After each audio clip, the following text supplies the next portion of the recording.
ओम नमो भगवते वासुदेवाय नमः। दोस्तों, आज हम सुनेंगे गीता के 13वें अध्याय का महात्म्य।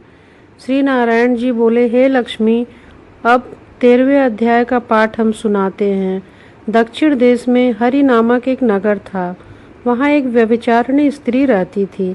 एक दिन एक पुरुष को उसने वचन दिया कि मैं अमुक स्थान पर तुमसे मिलने आऊंगी, तुम वहाँ चलो।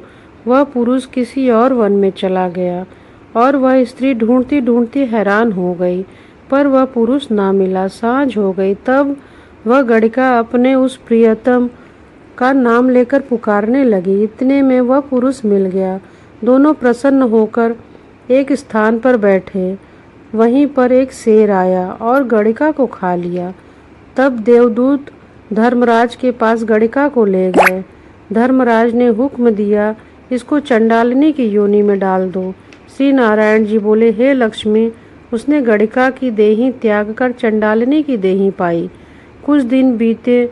उसके पश्चात एक दिन नर्मदा नदी के तट पर चली गई। वहां देखा कि एक साधु गीता के 13वें अध्याय का नित्य पाठ कर रहा था। उसे सुनते ही उसकी चंडाल की योनि छूट गई और उसने देवदेही पाई। आकाश से विमान आया जिस पर वह बैठकर बैकुंठ को चली गई। श्री नारायण जी बोले, हे लक्ष्मी, यह 13वें अध्याय का महात्म्य है। जो प्रीति के साथ इसका पाठ करते हैं उसके फल का वर्णन नहीं किया जा सकता है।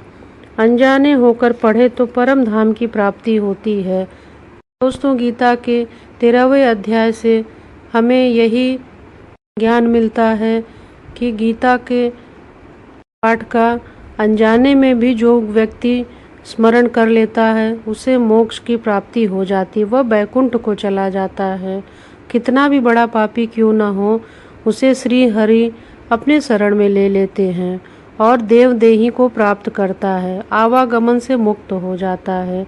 तो दोस्तों, हमें अवश्य ही गीता का पाठ स्मरण करना चाहिए और अपने आसपास भी सबको स्मरण कराना चाहिए, जिससे हमारे पास जितने भी अतृप्त आत्माएं हैं सभी तृप्त हो सके और उन्हें मोक्ष की प्राप्ति हो जाए।